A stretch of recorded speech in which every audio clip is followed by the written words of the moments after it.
সৃষ্টিকর্তার কৃতজ্ঞতায় সিজদায় লুটিয়ে পড়লেন শরীফুল ইসলাম। তার আগে পরে যা করলেন এক কথায় অবিশ্বাস্য।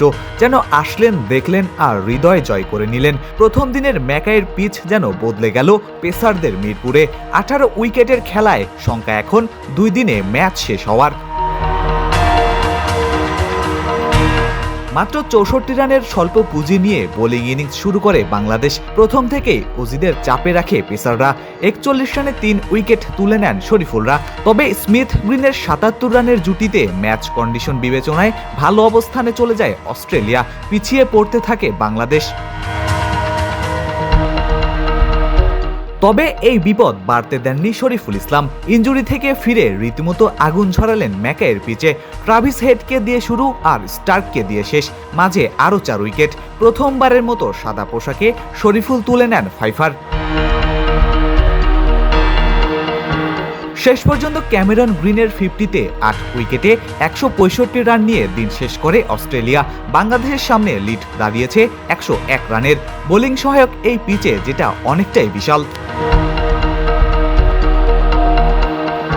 এর আগে ব্যাটিং ইনিংসে দেখা গেছে শুধুই হতাশার প্রতিচ্ছবি। প্রথম বলেই আউট সাদমান ইসলাম। তারপর একে একে ব্যর্থতার মিছিলে নাম লিখিয়েছেন শান্ত তামিম, মুশফিক মুমিনুল, লিটন দাস। 12 রানে 5 উইকেট হারানো বাংলাদেশের সামনে উকি দিতে থাকে টেস্ট ইতিহাসের সর্বনিম্ন 26 রানের আগেই অল আউট হওয়ার সম্ভাবনা। তবে এই যাত্রায় পার পেয়ে যায় বাংলাদেশ। মিরাজের 11, হাসানের 10, তাইজুলের 11 এবং শরীফুলের 14 রানে ভর করে লাল সবুজের দল লজ্জার রেকর্ড এড়িয়ে যায়। 34 ওভার ব্যাট করে অল আউট হয় মাত্র 64 রানে।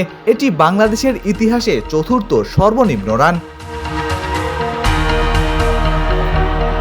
ডারউইন থেকে যে আকাশ ছোঁয়ার স্বপ্ন নিয়ে ম্যাকাইতে এসেছিল বাংলাদেশ, সেটাকে মাটিতে নামিয়ে দিয়েছেন মিচেল স্টার্ক। তার 10 ওভারে 12 রানে 6 উইকেটের হারহিম করায় স্পেলটাই ম্যাচে পার্থক্য গড়ে দিয়েছে।